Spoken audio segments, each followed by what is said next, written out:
大齐皇朝，齐皇统治无边疆域，疆域内有6大王国为父，宗门附庸王国，王国附庸皇朝。至于皇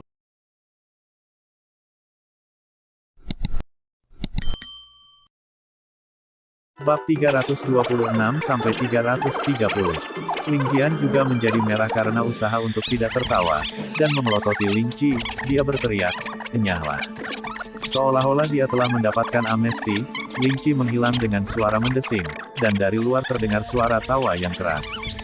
Ling Qian memelototi Ling Qian dengan marah, lalu menoleh ke belakang dan mengalihkan perhatiannya ke pria berkerudung lainnya, tersenyum saat dia menyapa, "Boleh aku tahu siapa kamu?" Seberapa cerdik Ling Qian, dia telah lama melihat fakta bahwa meskipun Han Tiexuan telah muncul, orang yang bertanggung jawab atas diskusi hari ini bukanlah dia. Ini bisa dilihat dari ketakutan di matanya setiap kali dia melirik orang di sampingnya. Mungkinkah Han Barat tidak dipimpin oleh Han Tiexuan? Lalu siapa orang ini? Dia harus menjadi seseorang yang harus diawasi oleh Ling Qian. Orang itu hanya tertawa kecil sebelum melepas kerudungnya. Dengan suara yang jelas, dia berbicara, "Bangsawan muda Ling memang luar biasa, tapi aku hanyalah orang biasa yang tidak pantas mendapatkan perhatian bangsawan muda Ling." Ketika mantelnya dilepas, seorang pria parubaya dengan ekspresi ilmiah di wajahnya muncul. Tatapan tajamnya segera memberi Ling Qian kesan bahwa dia belum pernah bertemu dengannya sebelumnya, tetapi secara mengejutkan juga memberinya perasaan seolah-olah dia telah bertemu seseorang yang serupa. Mata menatapnya dengan sedikit kekaguman dan rasa hormat, dan sementara Ling Qian tidak menyadari apa yang membuatnya berpikir seperti itu, nadanya juga menjadi lebih ramah saat dia berbicara, "Tuan dan Jenderal Han, silakan duduk dulu. Pria, bawakan teh." Teh baru saja disajikan dan tangan Han Tiexuan yang seperti kipas segera melesat ke depan, meraihnya dan mengirimkannya ke mulutnya. Jelas, perjalanan ke sini membuatnya sangat haus. Namun, dia diinterupsi oleh suara yang agak terengah-engah, yang terdengar seperti bel rusak yang terus dipalu. "Wahaha, aku benar-benar mendengar bahwa anak baptisku tersayang datang untuk menyerah. Huhwe, sungguh anak yang berbakti." Lelaki tua ini tidak punya pilihan selain keluar dan menunjukkan wajahku sebagai ucapan terima kasih. Tunggu, apakah kalian benar-benar berbohong? Saya, pada bagian terakhir, pembicara menyuarakan kecurigaannya juga. Wajah Han Tiexuan segera berubah menjadi warna ungu yang mempesona saat dia membanting cangkir teh yang baru saja dia bawa ke mulutnya ke lantai. Dia tiba-tiba berdiri, lengannya terangkat saat dia berteriak, "Li Xiandong, kamu babi. Ayahmu Han sudah ada di sini, tapi kenapa aku tidak melihat wajah bajinganmu?" Seruan terdengar, seolah-olah pembicara asli terkejut, diikuti dengan langkah kaki yang tergesa-gesa, dan 2 tentara muncul membawa tandu. Li Xiandong dibungkus seperti mumi, terbaring di tandu seolah-olah dia setengah mati. Sementara matanya terpejam, mulutnya jelas tidak sama. Pria tua ini sepertinya benar-benar mendengar cucuku memberi hormat kepadaku. Jangan bilang bahwa omong kosong yang tidak berbakti benar-benar datang. Sejak kapan keberaniannya begitu besar? Han Tiexuan berjalan dengan pedas di depan tandu, ludahnya beterbangan kemana-mana saat dia mengoceh. "Buka mata anjingmu, Li Xiandong, ayahmu Han berdiri di depanmu." "Hah? Lihat dirimu, terbungkus seperti mumi, seperti perang kecil dan kamu sudah ketakutan." "Hui." Li Xiandong perlahan membuka matanya. "Aha, ini benar-benar kamu. Putraku sayang, di mana hadiah yang kamu janjikan kepada ayah baptismu ini terakhir kali kita bertemu?" Mendengar dia mengeluarkan lebih banyak omong kosong, Han Tiexuan hampir meledak dan mengirim pukulan ke arahnya. Jika pukulan itu terhubung, kemungkinan besar Li Xiandong harus pulang dengan peti mati. "Jenderal Han harap tenang. Ling Qian telah melihat ketulusanmu, dan aku yakin kita bisa membicarakan bisnis sekarang." Ling Qian meraih lengan yang menyinggung sambil tertawa, dan berbalik untuk menatap 2 tentara yang bertugas membawa Li Xiandong, sambil membentak, "Apa yang masih kalian tunggu? Kamu tahu bahwa Jenderal Li sedang tidak enak badan, tapi kamu masih bawa dia kemana-mana. Tidak bisakah kamu melihat bahwa saya sedang menjamu tamu penting di sini? Cepat dan bawa dia kembali ke kantor distrik. Apakah kalian meminta untuk diadili?" Kedua tentara itu mulai berkeringat deras, sambil berpikir, "Anda jelas-jelas yang memerintahkan kami untuk membawanya masuk, tetapi sekarang Anda memarahi kami dan meminta dia untuk dibawa keluar. Apakah Anda bermain dengan kami?" Namun, Di depan Ling Tian, mereka jelas tidak berani mengucapkan sepatah kata pun.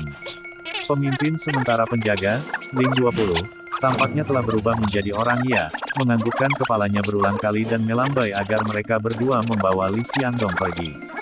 Saat dia dibawa pergi, Li Xiandong masih berteriak, 20, lihat, itu kakakmu Tiexuan, mengapa kamu tidak menyapa, kita sudah seperti keluarga. Lain kali, aku akan membawamu ke tempat kakakmu, dan suruh dia memasak beberapa hidangan dengan benar untuk kita, jadi kita semua bisa menikmati makanan dan anggur yang enak, suaranya semakin menjauh. Haha, meskipun aku telah melihat ketulusan Jenderal Han, aku belum mengetahui apa yang sebenarnya diinginkan Jenderal Han. Mengapa kamu tidak menjelaskan masalah ini kepadaku? Karena Ling Tian telah menegaskan identitas Han Tiexuan, dia mengalihkan topik kembali sambil memberi isyarat agar Han Tiexuan duduk. Sementara dia tidak yakin dengan alasan mengapa Han Tiexuan menyarankan aliansi, dia setidaknya telah diyakinkan oleh ketulusannya, dan pidato Li Xiandong tentang, sejak kapan keberaniannya begitu besar, pengaruh siapa yang dia andalkan, memberi Ling Tian sebuah ide. Mungkinkah ada seseorang di belakang Han Tiexuan yang mengaturnya? Memikirkan hal ini, dia hanya bisa melirik ke orang lain yang duduk diam di samping. Yang mengejutkan, dia menemukan bahwa alis orang itu sebenarnya mirip dengan Yu Bingyan, dan bentuk wajahnya sebenarnya sama dengan Yu Mantian, hanya saja dia memiliki penampilan yang jauh lebih ilmiah. Jantung Ling Tian berdetak kencang saat dia berpikir, mungkinkah pendukung Han Tiexuan benar-benar dia?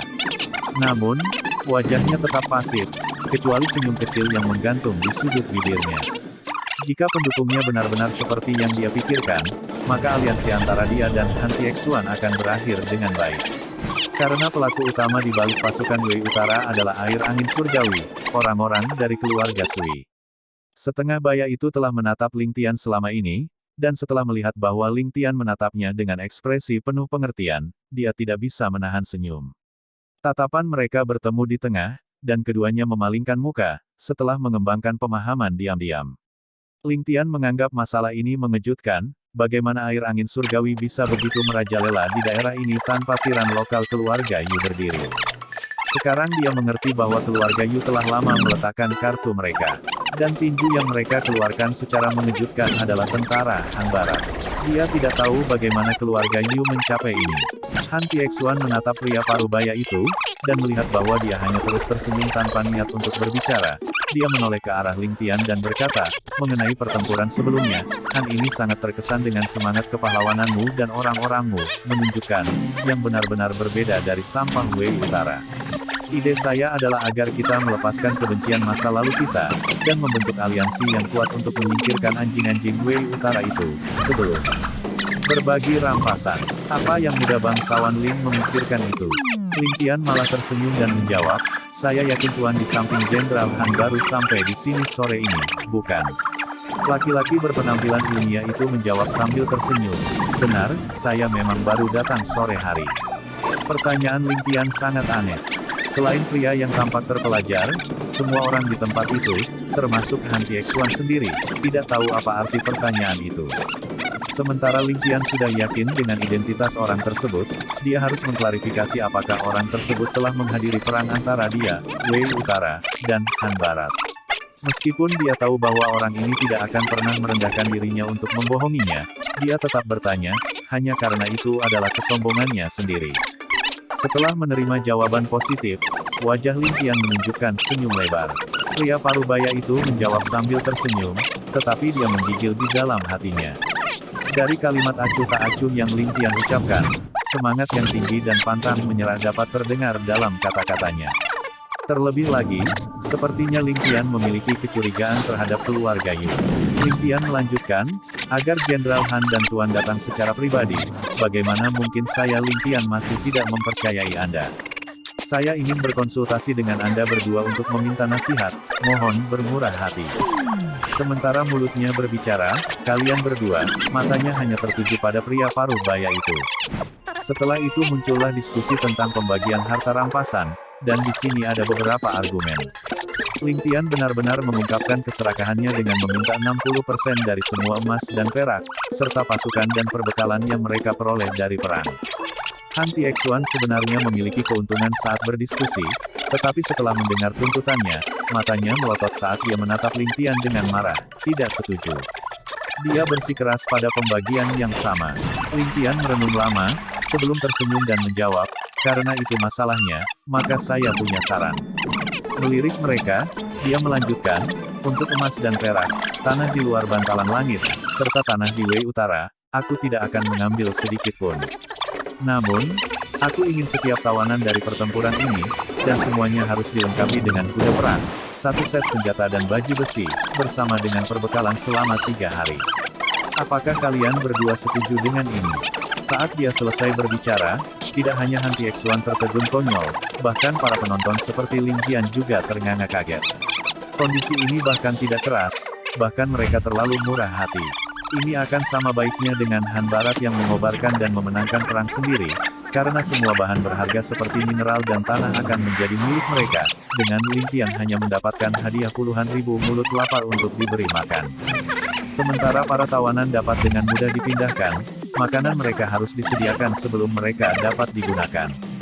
Semua yang hadir dapat melihat bahwa perang ini sama baiknya dengan kemenangan, menjadikan Han Barat sebagai mata-mata dan siap menikam Wei Utara dari belakang. Namun, sejauh mana keuntungan dari kemenangan masih harus dilihat. Apa yang akan terjadi jika semua prajurit Wei Utara yang kalah melarikan diri? Pada titik ini, kondisi Ling Qian seperti mengecat kue untuk mengurangi rasa laparnya sendiri, tetapi menyerahkan sepotong daging gemuk asli ke Han Barat dengan kedua tangan. Han Tiex-Wan terkejut sampai-sampai dia berdiri di sana dengan bengong dengan mulut terbuka, seolah menunggu giginya tanggal. Ini adalah proposisi yang sangat keras untuk Ling Qian. Hal ini membuat Han Tiex-Wan merasa seolah-olah otaknya benar-benar mengalami korsleting hanya dengan memikirkan mengapa seseorang melakukan itu pada dirinya sendiri. Hanya setelah Ling Qian mengulangi dirinya 2 kali, dia akhirnya terbangun dari lamunannya dan menganggukkan kepalanya berulang kali seperti ayam mematuk jagung. Dia tidak sabar untuk mengungkapkan persetujuannya dan sangat bersyukur sehingga seluruh wajahnya memerah karena kegembiraan. Jika semua berjalan sesuai dengan keinginannya, maka dia tidak hanya akan menerima pahala untuk memperluas tanah Han Barat, tetapi dia juga akan menerima keluarga Yu sebagai pendukungnya. Masalah perang diputuskan dalam beberapa saat, dan kedua belah pihak setuju untuk memulai serangan mereka pada tengah malam keesokan harinya. Pria Parubaya dan Han Tiex-Wan segera mengucapkan selamat tinggal dan pergi. Bahkan setelah mereka berada di luar benteng, Han Tiex-Wan masih tidak percaya bahwa dia baru saja diberi hadiah yang begitu mewah di atas piring perak. Sebaliknya, pria Parubaya itu menatap Ling Qian lama dan dalam, serta senyum penuh arti sebelum dia pergi. Tepat ketika dia pergi, suara mendengung terdengar di telinga Ling Qian, orang tua ini hanya bisa melakukan sebanyak ini. Manfaatkan kesempatan ini dengan baik. Anda harus mengambil yang baik. Perawatan Yaner atau orang tua ini tidak akan melepaskanmu begitu saja. Ekspresi rasa terima kasih terlihat di wajah Ling Qian saat dia berteriak kepada dua sosok yang pergi, terima kasih. Semoga perjalanan Anda aman. Saya tidak akan melihat Anda keluar. Dalam kegelapan, tawa renyah terdengar saat kedua sosok itu menyatu ke dalam kegelapan. Ling Qian, yang berada di samping Ling Qian bertanya dengan lembut, bangsawan muda, apakah kita benar-benar akan membiarkan Han Barat menikmati keuntungan seperti itu? Biarkan Han Barat menikmati keuntungan seperti itu. Ling Qian menjawab dengan sebuah pertanyaan sambil bergumam dengan senyum misterius, apakah mereka benar-benar diuntungkan? Ling Qian benar-benar murah hati. Di hutan lebat, janggut Yu Menlou berkibar tertiup angin dengan jarinya yang gemetaran. Dengan wajah memerah, dia menunjuk Yu Mantang dan memarahi. Kakak kedua, aku baru saja mengatakan bahwa kamu berpandangan jauh ke depan dan kamu membuat kesalahan yang sangat besar. Han Tiex-Wan adalah pria yang kasar dan tidak mengherankan bahwa dia tidak bisa melihat melalui rencana Ling Qian. Namun, apakah Anda benar-benar tidak mengerti rencananya? Yu Mantang, yang juga cendekiawan Parubaya yang mengikuti Han Tiex-Wan berkata sambil tersenyum, kakak, masalah ini sangat bermanfaat bagi keluarga Yu kita. Jadi bagaimana jika kita membiarkan Ling Qian menikmati beberapa keuntungan? Karena kita meminjamnya kekuatan, tidak salah bagi kita untuk memberinya beberapa prajurit. Beberapa tentara. Yu Mantian mendengus sambil melihat ke arah Yu Mantang seolah ingin melahap Yu Mantang hidup-hidup. Itu beberapa ratus ribu orang. Selanjutnya, masing-masing dari mereka memiliki kuda perang. Ini adalah kekuatan yang mampu memerintah benua dengan sedikit pelatihan dan penyesuaian. Kakak kedua, kamu benar-benar mengecewakanku. Yu Mantang menjawab sambil terkekeh. Kakak, adik kecil ini berpikir bahwa semuanya tidak seserius itu. Kakak, pertempuran belum dimulai dan kita masih belum tahu berapa banyak prajurit yang akan menyerah pada akhirnya. Cara ini adik laki-laki melihatnya, 50 hingga 60 ribu tentara sudah menjadi prestasi yang luar biasa. Mengapa kakak harus peduli dengan tentara yang sangat sedikit itu? Yu Menlou mulai tertawa karena marah. Kakak kedua, agar Ling Tian menawarkan kondisi seperti itu, dia pasti sangat percaya diri. 50 hingga 60 ribu. Saya yakin Ling Tian hanya akan membuat keputusan seperti itu jika dia bisa memastikan 100 ribu prajurit. Jika aku jadi dia, aku juga akan membuat pilihan yang sama. Yu Mantang menjawab sambil tersenyum. Jadi bagaimana jika dia memiliki 100 ribu tentara? Kakak pasti merasa marah karena tidak mengambil nyawa Ling Xiao kali ini. Kamu hanya fokus pada kegagalan tunggal ini tetapi tidak melihat gambaran besarnya. Setelah itu, pertarungan hari ini, kekuatan Wei Utara pasti akan berkurang, dan tidak mungkin bagi mereka untuk kembali lagi. Hampir pasti Wei Utara akan jatuh ke tangan keluarga Yu kita. Apa yang saudara pikirkan tentang itu? Petik 2. Yu Mantian mendengus dan berkata, tidak perlu dikatakan lagi, tapi bagaimana jika memang begitu? Yu Mantang melanjutkan, mengandalkan pertempuran ini, kita telah memastikan status Han Tiexuan di pasukan Han Barat. Dengan kemampuan militernya, dia pasti akan dapat menguasai seluruh pasukan Han Barat dengan bantuan kita. Pada saat itu, Han Barat juga akan berada di tangan kita. Apakah kakak setuju? Alis Yu Menlou berkerut saat dia mempertimbangkan tindakan yang harus dia ambil terhadap kedua kerajaan setelah pertempuran ini. Setelah beberapa saat, dia mengangguk setuju. Yu Mantang kemudian memutar-mutar dengan ibu jarinya sambil berkata, dengan demikian, keluarga Yu kita akan menguasai kekuatan militer dari dua kerajaan. Bersama dengan kekuatan Ling Tian, dapat dikatakan bahwa separuh benua ada di tangan keluarga Yu kita. Mendengar ini, Yu Menlou hanya bisa mencibir. Apakah menurutmu Ling Tian akan dengan mudah dikendalikan oleh kita? Dengan ambisinya, bagaimana dia tidak merencanakan pemberontakan dengan kekuatan seperti itu di tangannya? Ini mirip dengan membesarkan harimau untuk masalah di masa depan. Yu Mantang menggelengkan kepalanya dengan ketidaksetujuan. Kakak salah memahami maksudku. Jika Ling Tian ingin menstabilkan Sky Bearing, itu pasti akan membutuhkan banyak usaha. Selain itu, dia tidak akan dapat sepenuhnya mengasimilasi pasukan yang menyerah ke dalam pasukannya, pasukan begitu mudah juga. Setelah itu, Ling Tian masih harus berurusan dengan Zheng Selatan dan keluarga Dongfang. Selain itu, keluarga Xiao masih menunggu kesempatan mereka. Jika Ling Tian tidak mengisi kembali pasukannya, bagaimana dia akan berurusan dengan mereka? Yu Mantian menghela nafas saat dia berkata, sementara kata-katamu memiliki kebenaran di dalamnya, apakah kamu benar-benar berpikir bahwa kita akan dapat menangani Wei Utara dan Han Barat begitu cepat? Bukankah kita juga perlu waktu?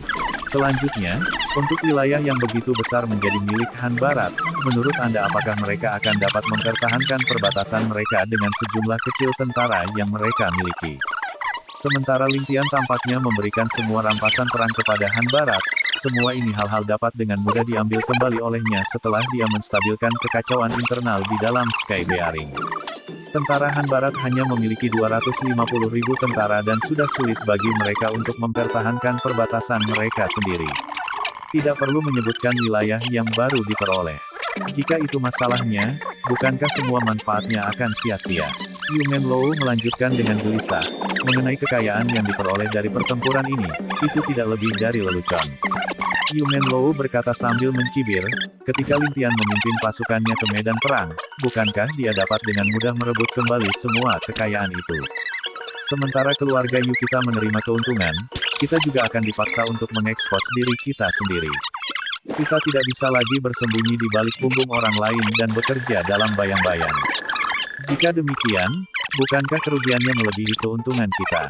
Yu Mantang tertegun sejenak saat dia bertanya, mengapa kakak mengatakan itu?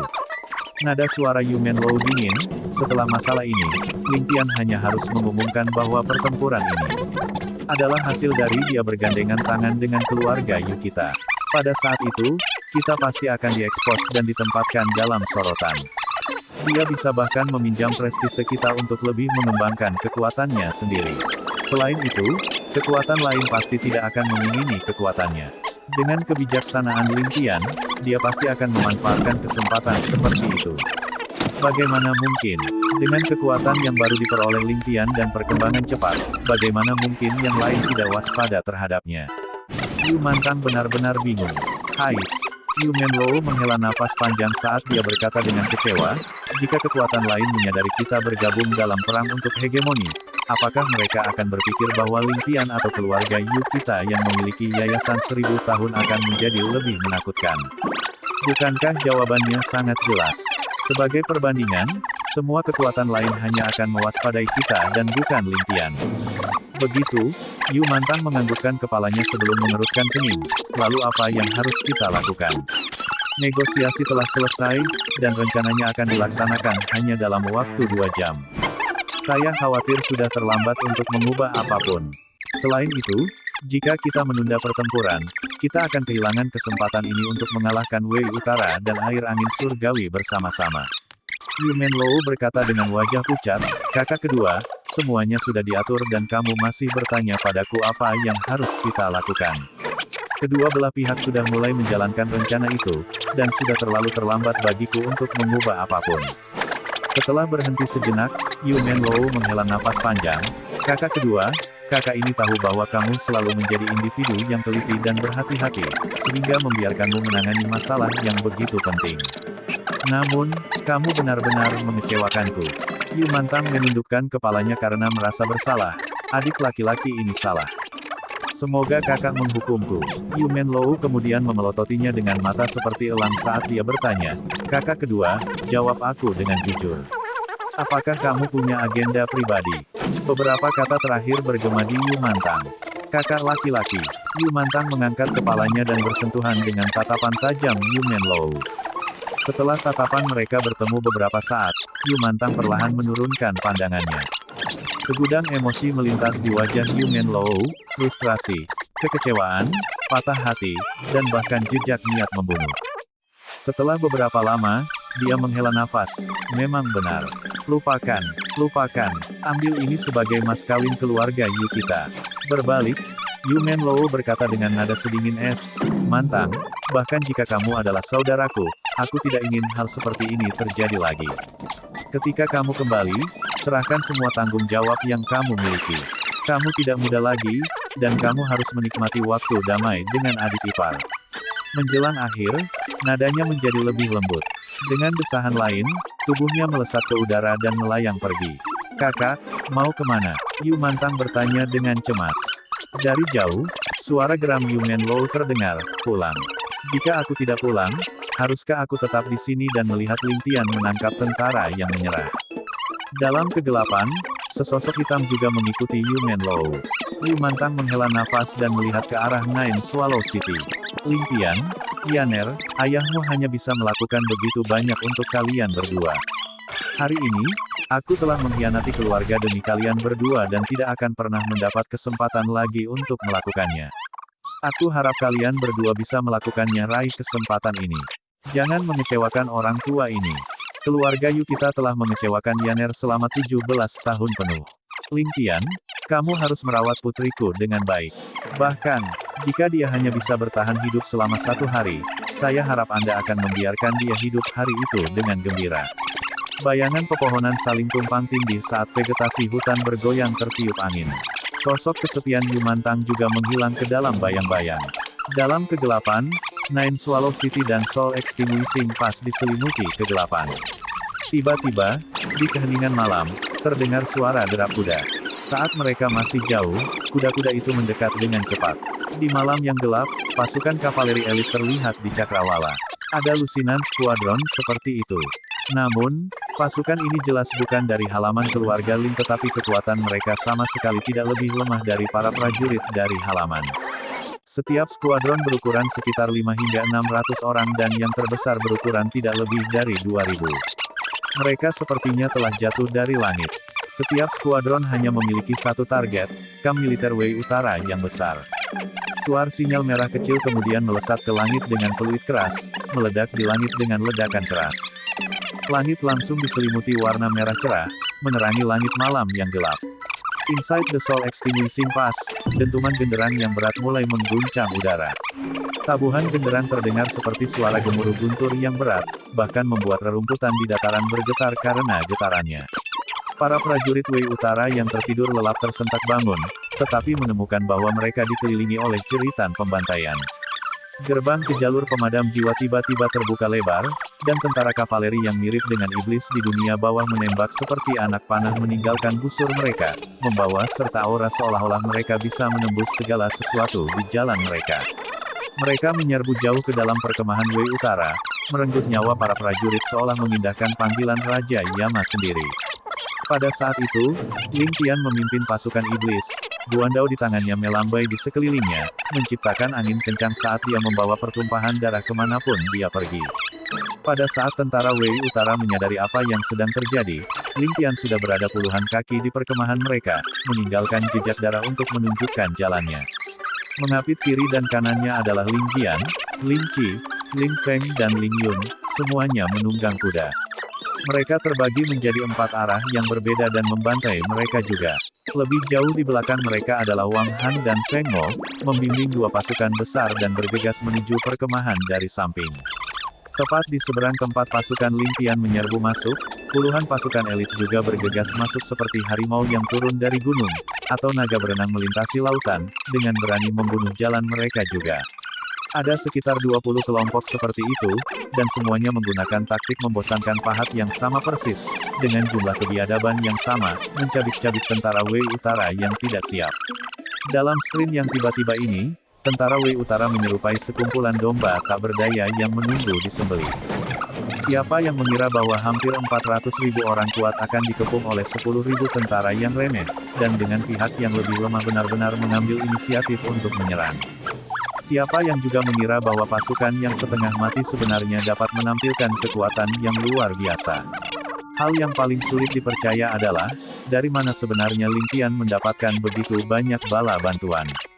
Wei Chengping dan Qian Shuiyuan juga tersentak bangun dan segera bergegas keluar dari tenda mereka tanpa alas kaki, bahkan tanpa mengenakan surat perang mereka. Apa yang menyapa mereka berdua hanya menyebabkan mereka terpaku di tempat tanpa bisa berbicara sepatah kata pun. Seluruh kamp mereka terbakar, dan dari nyala api yang berkelap-kelip, mereka hanya melihat bayangan musuh mereka yang berterbangan cepat, berkelebat seolah-olah ini adalah tanah tandus. Pulih dari keterkejutannya, Wei Chengping segera berteriak sekuat tenaga, luluskan perintah. Lewati perintah, minta bala bantuan dari Han Barat. Seolah membalas kata-katanya, ledakan keras datang dari arah di mana Han Barat berada. Kereta pasokan tentara Wei Utara telah berubah menjadi kembang api yang memenuhi langit. Selanjutnya, serangkaian teriakan yang memekakan telinga terdengar saat 100.000 tentara dari Han Barat bergegas menuju mantan sekutu Wei Utara mereka dan mulai membunuh dengan merajalela seolah-olah mereka menggunakan narkoba. Dari kejauhan, terdengar suara teriakan orang-orang, cepat ke perkemahan dan tangkap putra mahkota Wei Utara. Tangkap hidup-hidup Wei Chengping. Dengan puluhan ribu dari mereka semua meneriakkan perintah yang sama, bagaimana mungkin tidak nyaring. Saat ini, Wei Chengping sudah ketakutan sampai kakinya melunak dan dia jatuh ke tanah dengan bunyi gedebuk. Qian Shuiyuan menggertakkan giginya dengan keras saat dia menatap ke arah di mana tentara Han Barat sedang berjalan, dengan wajah penuh kebencian dan niat membunuh. Dengan pengkhianatan yang mengejutkan dari Han Barat yang membakar perbekalan 400.000 tentara, ini telah menghancurkan harapan terakhir yang tersisa di tentara Wei Utara. Mengikuti nyanyian yang dimulai di antara tentara Ling Qian, mereka yang menyerah akan diampuni. Semua orang mulai membuang senjata mereka secara massal dan berlutut di tanah. Yang Mulia Putra Mahkota, beberapa pengawal Wei Chengping dengan cepat berlari ke sisinya, tetapi hanya melihatnya terbaring di tanah, lumpuh karena ketakutan. Adapun Sui Qianhuan, dia telah lama menghilang bersama para ahli yang mengelilinginya. Beberapa dari mereka dengan cepat meraih Wei Chengping dan berlari kencang, mengumpulkan beberapa tentara mati-matian untuk melindungi Wei Chengping tanpa mempedulikan hidup mereka, melarikan diri di malam hari. Pada akhirnya, mayoritas berlutut di tengah semua musuh di sekitarnya memohon belas kasihan. Hasilnya ditetapkan. ******. Tuan ketiga Yu, kenapa kamu ada di sini? Yang Kongkun berteriak kaget. Jauh di lubuk hatinya, dia mulai mengeluh tentang fakta bahwa orang tolol ini masih berada di kediaman Ling. Ini hanya berarti masalah. Sementara Yu Mantian memiliki kultivasi yang tinggi, bagaimanapun juga, dia adalah satu orang dan tidak dapat mengubah hasil apapun. Namun, di belakangnya adalah hegemon yang dikenal sebagai keluarga nomor satu. Siapa yang berani memprovokasi dia? Yang tua, pertanyaan macam apa itu? Maksudmu aku, Tuan Ketiga, tidak bisa berada di sini. Yu Mantian tampak linglung saat merenungkan kata-kata Yang Kongkun. Ini adalah rumah suami keponakanku. Apakah kamu berharap aku membayar perak untuk tinggal di penginapan ketika aku bisa tinggal di rumahnya? Ketika aku tinggal di Menara Smoky Tea beberapa waktu yang lalu, periode itu gratis. Aku tidak mungkin tinggal di sana sepanjang waktu, aku masih menghargai wajahku, dan karena aku tidak sekaya kamu yang tua, aku hanya bisa datang ke rumah suami keponakanku untuk tinggal. Ini, Yang Kongkun merasa sedikit bodoh mendengar penjelasannya, aku tidak mendengar keluarga Yu menikah dengan keluarga Lin. Tuan Ketiga, siapa suami dari keponakanmu? Oh, sepertinya dia dipanggil Ling Tian, gigolo itu. Yu Mantian menyeringai saat berbicara, seolah dia sangat bangga padanya. Yang tua, sementara suami keponakanku terlihat seperti gigolo, hatinya sebenarnya sangat baik dan dia memiliki banyak kualitas positif. Terlebih lagi, anggur di tempatnya sangat enak. Hehehehe, Yu Mantian mendecakkan bibirnya tanpa sadar memikirkan. Hal itu, tanpa sadar mengulangi, benar-benar bagus. Tuan Yu, Longxiang berdiri dari kereta kaisar dan dengan hangat memanggil sambil tersenyum padanya. Kekaisaran Bantalan Langit saat ini berada dalam posisi yang tidak stabil, dikepung oleh musuh eksternal dan internal. Sebagai raja suatu negara, membiarkan tanah milikku nenek moyang jatuh ke negara bagian ini, Longxiang benar-benar merasa malu dan malu. Saat ini, keluarga Lin memiliki pengaruh besar, memiliki kendali atas pasukan, keuangan, dan pemerintahan Sky Bearing. Pewaris satu-satunya Ling Tian bahkan lebih bengkok, menipu raja negara, menerobos masuk ke istana permaisuri, dan menciptakan banyak masalah. Jadi, saya tidak punya pilihan selain menyingkirkan penyakit ini. Tuan Yu adalah pahlawan yang berbudi luhur dan sejati, dan saya percaya Anda akan berdiri di sisi keadilan. Selama Tuan tidak membantu salah satu pihak dalam pertempuran ini, Longxiang akan selalu berterima kasih.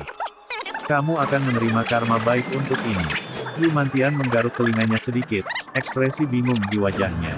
Ini tidak dipalsukan, karena kata-kata berbunga-bunga dari Longxiang telah menyebabkan bakat dunia yang memproklamirkan diri ini menjadi benar-benar bingung tentang niatnya. Satu-satunya hal yang dia mengerti adalah niat menangkap penjahat. Kata-katamu bergema dan berkilau, seolah-olah lilin telah dinyalakan untuk menerangi area tersebut. Mereka tidak hanya memiliki aura raja untuk melakukan apa yang kamu suka tetapi juga dibawa ke titik kesempurnaan. Mendengarkan kata-katamu hari ini lebih baik daripada membaca 10 tahun buku. Yu Mantian menggelengkan kepalanya saat dia menjawab dengan sikap ilmiah. Namun, saya tidak mengerti satu kata pun yang baru saja Anda ucapkan. Setelah itu, Tuan Ketiga Yu mengangkat dagunya, senyum puas muncul di wajahnya seolah-olah dia benar-benar terkesan dengan pidatonya.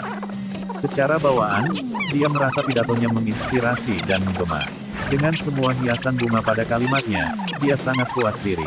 Wajah Shen Ruhu berubah menjadi ekspresi aneh saat dia berbisik, Tuan Ketiga Yu, kata-kata kaisar kami adalah memintamu untuk minggir agar kami bisa masuk dan menangkap penjahat itu. Penjahat? Siapa penjahatnya? Yu Mantian terkejut. Dia memiringkan kepalanya dan menatap Longxiang, sedikit kecurigaan dalam nadanya.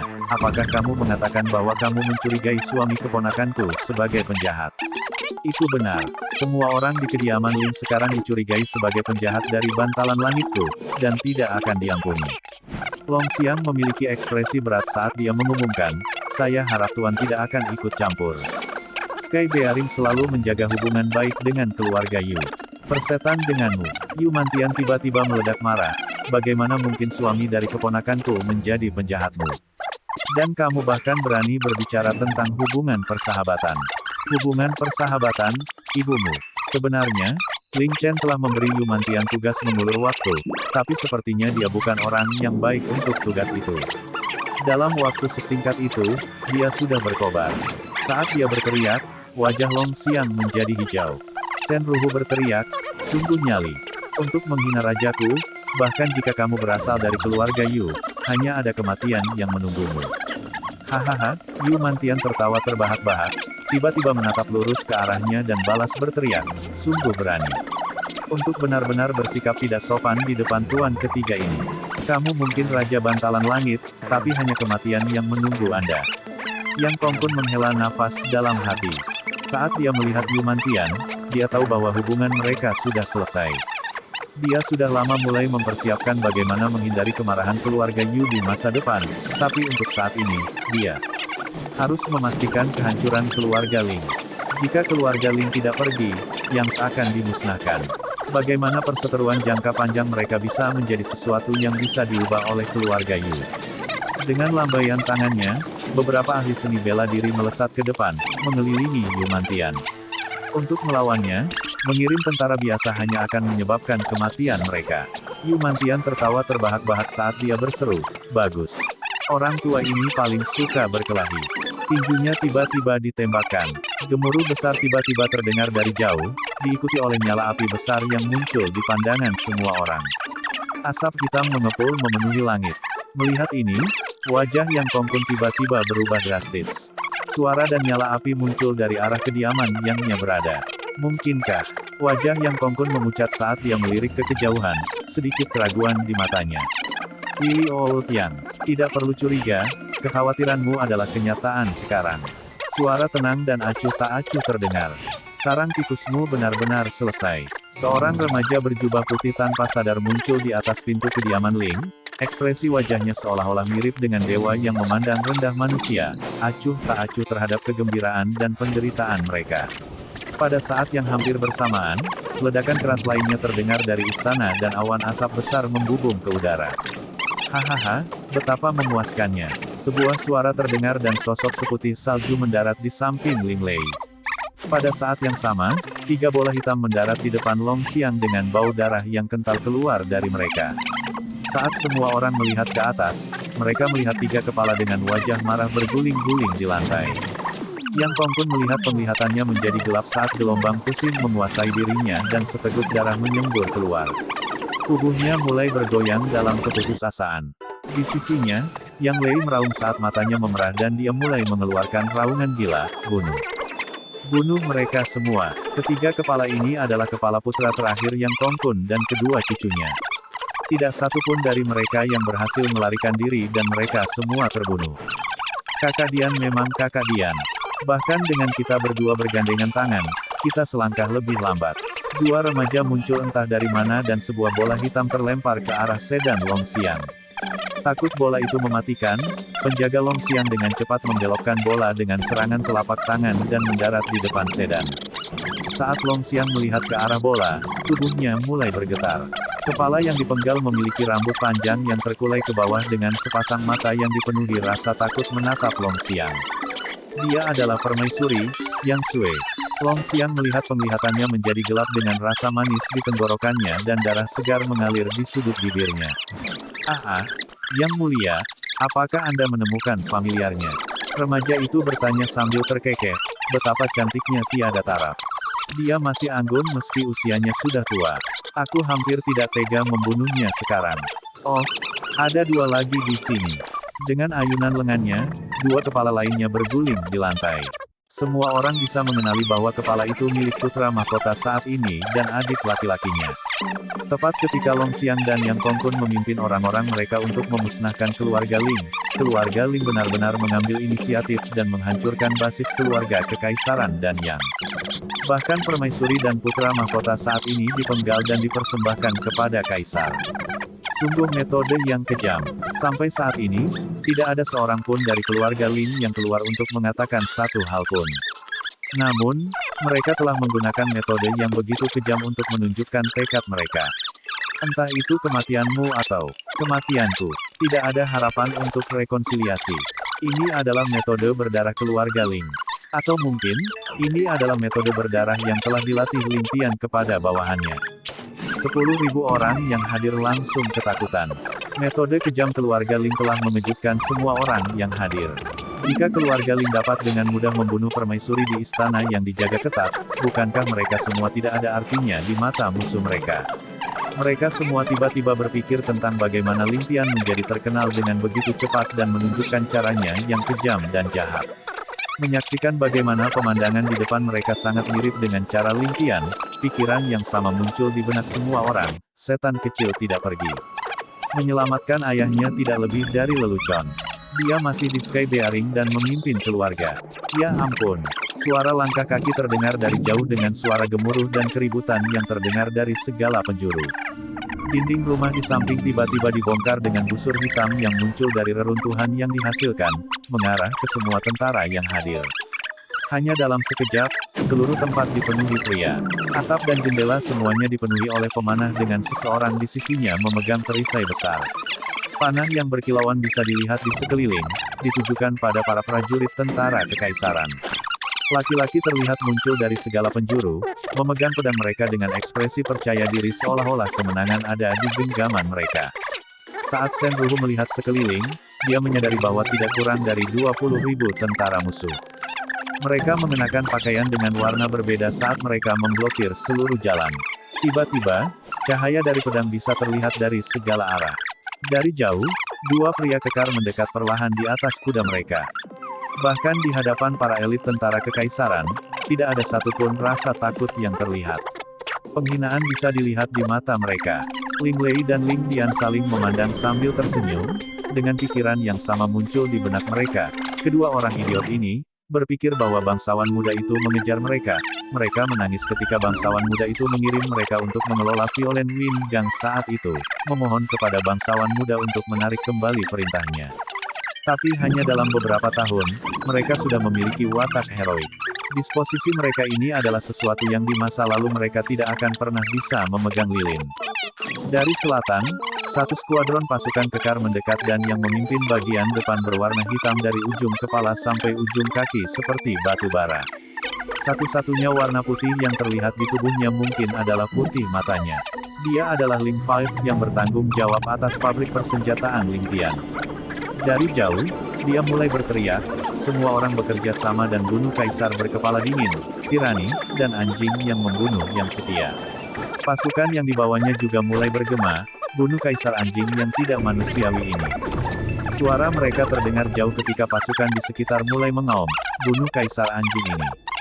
Bunuh kaisar anjing ini. Wajah Long Xiang pucat saat dia melihat ke arah Yang Kongkun dan Shen Ruhu dengan ketakutan di matanya. Pada saat ini, dia benar-benar takut. Baik Yang Kongkun dan Shen Ruhu juga sama.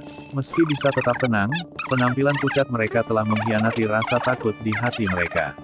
Tak satu pun dari mereka membayangkan bahwa keluarga Ling, atau mungkin kekuatan yang dimiliki Ling Tian di Sky Bearing, dikembangkan sedemikian rupa. Sementara mereka semua tahu bahwa keluarga Ling tidak akan menyerah begitu saja dan mereka tahu bahwa kekuatan keluarga Ling tidak bisa diremehkan, tidak ada dari mereka yang membayangkan bahwa kekuatan keluarga Ling dikembangkan sampai pada titik yang bisa mereka gulingkan. Keluarga kekaisaran, itu terlalu tak terduga dan di luar semua harapan mereka. Para prajurit dari tentara kekaisaran saling memandang dengan bingung saat senjata di tangan terkulai ke bawah.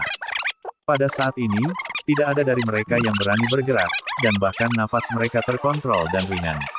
Apa yang akan mereka lakukan jika para pemanah melepaskan tembakan dari mereka yang menggerakkan pantat mereka karena kentut? Pahala dan penghargaan mungkin bukan milik mereka, tetapi hidup mereka pasti milik mereka. Meskipun masalah kerajaan Bantalan Langit tidak ada hubungannya denganku, orang tua ini sangat marah dengan cara Kaisar Long Xiang membunuh rakyatnya yang setia dengan kejam. Aku tidak bisa menonton di samping lagi. Orang tua ini adalah Namong Tianlong dari keluarga Namong dan akan mengumumkan kepada dunia bahwa keluarga Namong kita akan menjadi sekutu keluarga Ling selamanya.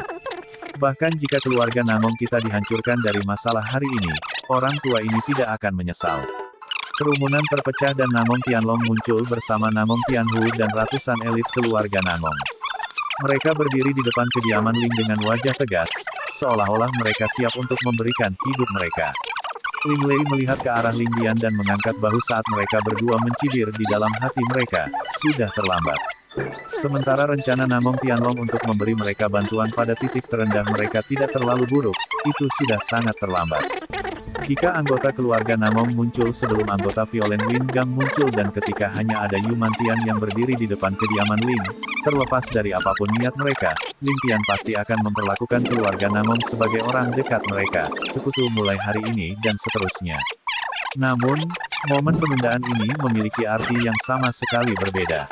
Alih-alih mengirim batu bara di musim dingin, itu mirip dengan menyulam bunga di brokat. Bahkan bisa dikatakan bahwa mereka memanfaatkan kesempatan untuk memihak sang pemenang. Keluarga Namong telah kehilangan kesempatan terbesar mereka untuk bersekutu dengan Ling Tian. Agar keluarga Namong muncul sekarang, tidak hanya tidak akan ada efek positif, mereka hanya akan mengungkapkan niat mereka yang sebenarnya kepada banyak orang yang hadir. Bahkan Ling Wei dan Ling Dian dapat melihat bahwa keluarga Namong hanya berpihak pada pemenang, belum lagi Ling Tian. Saat ini, di bawah tekanan dari banyak tentara keluarga Ling bersama dengan bala bantuan yang tak henti-hentinya, tentara kekaisaran telah kehilangan semua keinginan untuk berperang. Tubuh mereka semua gemetar saat mereka kehilangan keberanian bahkan untuk mengangkat pedang mereka. Mereka tidak berbeda dengan sekawanan domba yang siap disembelih. Di keluarga Yang, hanya Yang Tongkun yang masih bisa tetap tenang dan 3.000 pasukan pedang langitnya masih bisa menunjukkan ekspresi tanpa emosi. Namun, mata mereka semua dipenuhi dengan keputusasaan. Adapun yang lain, wajah mereka sudah pucat dengan beberapa dari mereka tergeletak di lantai lumpuh, dengan otot-otot mereka kejang tak terkendali dan busa putih keluar dari mulut mereka. Mereka semua adalah pemandangan yang menyedihkan untuk dilihat. Tiba-tiba, suara nyaring terdengar dari kediaman Ling, Nona Chen ada di sini. Tatapan semua orang bergeser dengan para prajurit keluarga Ling mengungkapkan rasa hormat. Pada saat yang sama, Long Xiang juga bingung, Nona Chen. Sejak kapan keluarga Ling memiliki Nona Chen? Jangan bilang, 40 pria kekar tiba-tiba muncul dan membentuk dua barisan lurus di depan kediaman Ling. Mereka berdiri tegak lurus di samping dengan cahaya ilahi bersinar dari mata mereka dan tubuh mereka bugar. Jelas bahwa mereka semua memiliki keterampilan seni bela diri yang layak. Setelah itu, langkah kaki terdengar dan seorang wanita berpakaian putih berjalan perlahan. Mengikutinya adalah Tuan Qin, Meng Lige, berbagai manajer keluarga Ling, dan 20 prajurit besi darah yang ditinggalkan Ling Tian. Meskipun semua orang yang hadir dalam rombongan memiliki status yang cukup tinggi, tatapan semua orang di luar mengabaikan mereka semua dan terfokus pada kecantikan berbaju putih ini.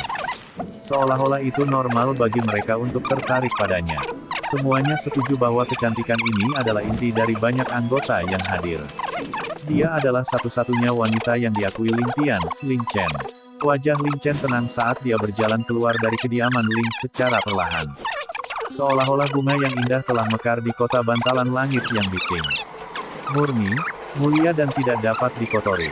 Seolah-olah memandangnya dari jauh akan membuat orang merasakan rasa rendah diri yang mendalam. Bahkan Long Xiang yang mendambakan Ling Chen tidak bisa tidak berpikir pada dirinya sendiri, bagaimana saya bisa pantas memiliki peri seperti itu? Bagaimana saya bisa menajiskannya? Ling Chen tidak pernah dengan sengaja menunjukkan penampilan yang dingin, tetapi semua orang bisa merasakan dingin yang menusuk tulang saat ini. Tatapannya seperti gletser berusia 1000 tahun. Tatapannya dipenuhi dengan angin musim dingin yang dingin. Meskipun berdiri di sana di dekat pintu masuk kediaman Ling diam-diam tanpa melakukan apa-apa, sikapnya telah menguasai semua orang yang hadir saat ini. Seolah-olah dia secara alami adalah sosok keibuan dunia, memandang dunia dari atas. Seolah-olah ini adalah keanggunan yang dia miliki sejak lahir. Bakat tiada taraf, kecantikan tiada taraf. Ling Chen, wanita yang diasuh oleh Ling Tian dengan metode dan pengetahuan saat ini, akhirnya mengungkapkan kemegahannya. Ini adalah kemegahan yang tidak dimiliki putri atau putri aristokrat. Siapa di dunia ini yang bisa dibandingkan dengannya? Tak satu pun dari mereka yang tahu apa yang diajarkan Ling Tian padanya selama bertahun-tahun. Dalam hal seni ilmiah, Ling Chen sama sekali tidak kalah dengan berbagai talenta dunia. Dalam hal seni bela diri, dia sedikit di atas kepala paviliun pertama, Ling Jian. Selain itu, semua orang dari halaman keluarga Ling menyadari bahwa wanita yang tampak rapuh ini adalah pengendali sebenarnya dari semua informasi di halaman keluarga Ling. Setiap pesan yang mereka kirim harus dilihat oleh Ling Chen. Setiap perintah yang diberikan oleh Ling Tian ditulis oleh Ling Chen. Selama ini, semua orang tahu bahwa sementara Ling Qian tampaknya menjadi sosok nomor 2 di permukaan, Ling Chen adalah individu sejati yang berada di urutan kedua setelah Ling Tian. Setelah Ling Tian, yang bertanggung jawab atas keluarga Ling adalah Ling Chen. Namun, wanita berbakat seperti itu rela hidup di bawah kemegahan Ling Tian.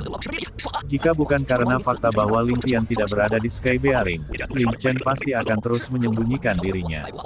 Dia tidak mau, dan dia tidak akan pernah merebut kemegahan Ling Tian. Dia sudah terbiasa diam-diam tinggal di belakang Ling Tian, mendukungnya dengan semua yang dia miliki dan menikmati setiap saat yang dihabiskan bersamanya. Namun, ketika Ling Tian tidak ada dan keluarga Ling telah menghadapi krisis yang parah, Ling Chen keluar tanpa ragu-ragu.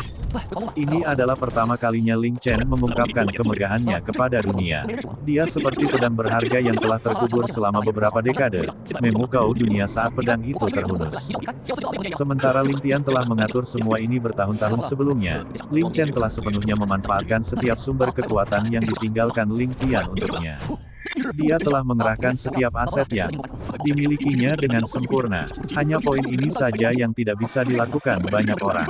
Kaisar Longxiang, suara Ling Chen memikat sekaligus dingin. Matanya yang memesona tanpa emosi menatap wajah ketakutan Longxiang. Maaf, tapi Kaisar Bantalan Langit tidak lagi memiliki nama belakang Long. Kata-katanya terdengar seperti guntur. Semua orang terkejut setelah mendengar kata-katanya. Seolah-olah jiwa mereka telah menerima penghakiman di akhirat. Tiba-tiba, mereka merasakan perasaan aneh di hati mereka. Tiba-tiba, keributan terjadi di kerumunan dan puluhan pria keluar. Ada beberapa yang tenang dan yang lain gemetar. Bahkan ada beberapa yang benar-benar pucat dengan mata melotot gugup. Mereka adalah berbagai pejabat pengadilan Kekaisaran Bantalan Langit saat ini. Berjalan ke Longxiang, yang memimpin adalah Menteri Wei Zhengfeng. Dia kemudian membungkuk pada Longxiang dan sebenarnya tidak berlutut. Yang Mulia telah membuat kesalahan besar dan situasi di Sky Bearing telah ditentukan. Kami berharap Yang Mulia akan turun tahta. Kami berharap Yang Mulia akan turun tahta. Para pejabat berteriak bersama dan membungkuk. Longxiang dilemparkan ke dalam kekacauan saat dia melihat sekeliling dengan ketakutan. Jenderal Sen. Tuan Yang tidak. Wajah Sen Ruhu mulai berkerut dan dia menarik napas dalam-dalam. Dengan tekad di matanya, dia berteriak, "Tentara Kekaisaran, terima perintahku." Sebelum dia bisa menyelesaikan kalimatnya, seorang komandan muda tiba-tiba menyerang ke depan dan pisau diletakkan di lehernya. Dengan suara rendah dia berkata, "Jenderal Sen, saya minta maaf." Sen Ruhu sangat marah sampai dia hampir muntah darah. "Siang Titong, kamu benar-benar mengkhianatiku." Suaranya tidak hanya dipenuhi dengan kemarahan tetapi juga patah hati. Komandan muda ini adalah bakat yang sangat berharga bagi Sen Ruhu. Sen Ruhu telah mengasuhnya tanpa berusaha keras dan memperlakukannya seperti pembantu terpercaya. Namun, Sen Ruhu tidak pernah menyangka bahwa dia akan dikhianati olehnya. Siang Titong menundukkan kepalanya beberapa saat sebelum mengangkatnya lagi dengan mata tenang. "Jenderal Sen, saya tidak pernah mengkhianati Anda. Saya memiliki hati nurani yang bersih." Sen Ruhu dipenuhi rasa tidak percaya. "Benarkah?" Siang Titong berkata dengan tegas, "Itu benar. Aku milik keluarga Ling dan bangsawan muda Ling. Aku selalu begitu." Matanya dipenuhi dengan rasa kasihan saat dia melihat ke arah Sen Ruhu. "Jenderal Sen, saya selalu berterima kasih atas kebaikan yang ditunjukkan Jenderal kepada saya, tetapi saya memiliki posisi saya sendiri." "Saya dipanggil Siang Titong, apakah Jenderal Sen tidak pernah memperhatikan sesuatu?" Sen Ruhu terkejut sesaat sebelum tertawa. "Itu benar. Itu benar. Aku yang bodoh. Logam yang bisa berbunyi, bukankah itu lonceng satu? Hahaha, lelucon apa? Lelucon apa? Bawahanku yang paling terpercaya adalah yang pertama mengkhianatiku." Sen Ruhu tertawa terbahak-bahak dengan air mata mengalir di pipinya. Dia tiba-tiba mengangkat kepalanya dan berkata dengan penuh semangat, "Namun, aku bukan orang yang akan tunduk pada musuhku." Siang Titong berkata dengan dingin, "Jenderal Sen telah menyaksikan sendiri bahwa keluarga Kekaisaran saat ini tidak memiliki harapan. Bahkan jika tentara Kekaisaran masih berada di bawah komando Anda, mereka tidak lebih dari jiwa yang tak bernyawa. Saya harap Jenderal akan memberikan perintah untuk tidak biarkan mereka mengorbankan diri mereka sendiri dengan sia-sia." Apakah Jenderal Sen benar-benar tidak bijaksana? Sen Ruhu terus tertawa seolah dia tidak mendengar apapun. Dia benar-benar mengabaikan Siang Titong sepenuhnya. "Ruhu, Suara lembut terdengar dan Duke Ling berjalan keluar. Ruhu, kamu merasakan patah hati dari bawahanmu yang mengkhianati perlindungan dan pengasuhanmu. Lalu bagaimana perasaan orang tua ini tentang kamu memimpin pasukanmu untuk menyerang keluarga Lingku? Guru yang terhormat, murid ini tidak berani. Perjuangan jelas terlihat di wajah Shen Ruhu. Tidak berani. Kamu sudah memimpin pasukanmu ke depan pintuku dan masih mengatakan bahwa kamu tidak berani. Tubuh Duke Ling berguncang saat pamornya muncul kembali.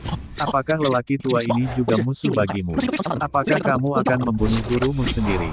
Wajah Shen Ruhu berubah lagi saat dia turun dari kudanya dan berlutut. Murid ini pasti tidak memiliki niat seperti itu. Jika saya memiliki niat seperti itu, bolehkah saya disambar petir dan mati dengan mengerikan? Ruhu telah memutuskan bahwa saya pasti akan melindungi guru dari bahaya bahkan jika aku harus mengorbankan hidupku. Tapi sekarang situasinya telah berubah dan telah condong ke orang tua ini. Kamu ingin melindungi Long Xiang lagi. Janggut Duke Ling bergetar saat dia dengan dingin mengatakan ini. Anak sungai keringat mengalir di wajah Shen Ruhu saat dia berkata dengan susah payah, Guru, Ruhu masih menjadi subjek Sky Bearing. Sialan B****R. Berkolusi dengan musuh untuk menyakiti rakyatnya yang setia, tidak berperasaan terhadap istri dan putrinya, dan berusaha membunuh rakyatnya yang berjasa. Baginya untuk melakukan perbuatan seperti itu, hak apa yang dia miliki untuk duduk di singgasana kekaisaran? Kawan, kirim Ruhu ini ke sisiku. Orang tua ini ingin melihat apakah dia berani melawan kata-kata orang tua ini. Jika hatimu bersama Long Xiang, kamu bisa menangkapku untuknya. Duke Ling mulai mengaum. Xiang Titong mengembalikan pedangnya ke sarungnya dan berkata dengan tangan terkepal, Jenderal Shen, tolong. Jenderal Shen menutup matanya dengan air mata mengalir di pipinya. Tiba-tiba, dia berteriak, terima perintahku. Letakkan senjatamu. Mengikuti kata-katanya, tubuh Shen Ruhu bergoyang saat dia duduk di tanah. Mendengar perintah seperti itu, para prajurit tentara kekaisaran menunjukkan ekspresi lega saat mereka membuang senjata mereka dan duduk seperti Shen Ruhu. Saat ini, jelas bahwa hasilnya sudah pasti, dan kata-kata Shen Ruhu mirip dengan menyelamatkan nyawa banyak tentara yang hadir. Melihat bagaimana Duke Ling bisa menjaga Shen Ruhu, Ling Chen tersenyum dan melihat ke arah Yang Kongkun, kepala keluarga Yang, bagaimana menurutmu? Wajah Yang Kongkun pucat pasi. Long Xiang tidak bisa jatuh. Selama Long Xiang jatuh, keluarga yang mereka juga akan hancur. Sambil menggertakkan giginya, dia memerintahkan, pasukan pedang surgawi. Bunuh penyihir ini untukku. Ling Chen mengungkapkan senyum lebar dan seolah-olah bunga telah mekar. Mereka yang hadir semuanya mabuk dan bahkan Long Xiang memiliki keinginan untuk menghentikan Yang Kongkun mengeluarkan perintah untuk membunuhnya. Setelah banyak kesulitan, dia berhasil berhenti dan menyelamatkan dirinya dari membodohi dirinya sendiri. Hanya Ling Dian dan Ling Lei yang tidak bisa menahan diri untuk tidak menggigil saat mereka menyaksikan senyum Ling Chen. Setiap kali Ling Chen mengungkapkan senyuman seperti itu, mereka berdua tahu bahwa mereka berlima yang disiksa akan datang berikutnya. Sekarang setelah dia mengungkapkan senyuman seperti itu, siapa yang ingin dia urus? Siapapun yang dia pilih untuk diurus, orang itu pasti akan mendapat masalah. Tanpa melihat pasukan pedang surgawi yang ganas menyerbu ke arahnya, dia tiba-tiba berteriak, terima perintahku. Kalian semua harus membantu sekutu kita, keluarga Namong, untuk mencabut keluarga yang kecil. Bantu mereka untuk membalas dendam atas Namong muda mereka yang mulia Le. Semoga bangsawan muda Le menonton adegan ini. Saat dia mengatakan itu, tubuhnya berkedip saat dia muncul di belakang anggota keluarga. Nangong, sambil tersenyum, dia berkata, kepala keluarga Nangong, seperti kata pepatah, permusuhan bangsa dan kebencian keluarga yang dan keluargamu yang terhormat memiliki kebencian yang tidak dapat didamaikan. Sekarang keluarga yang mirip dengan harimau ompong. Itu adalah kesempatan terbaik dan terakhir Anda untuk membalas dendam. Kepala keluarga Nangong tidak perlu menahan diri, dan Anda semua dapat melanjutkan dan membalas dendam untuk bangsawan muda Anda. Kami akan membantu kepala keluarga untuk memblokir serangan dari semua kekuatan lain. Nangong Tianlong benar-benar tercengang.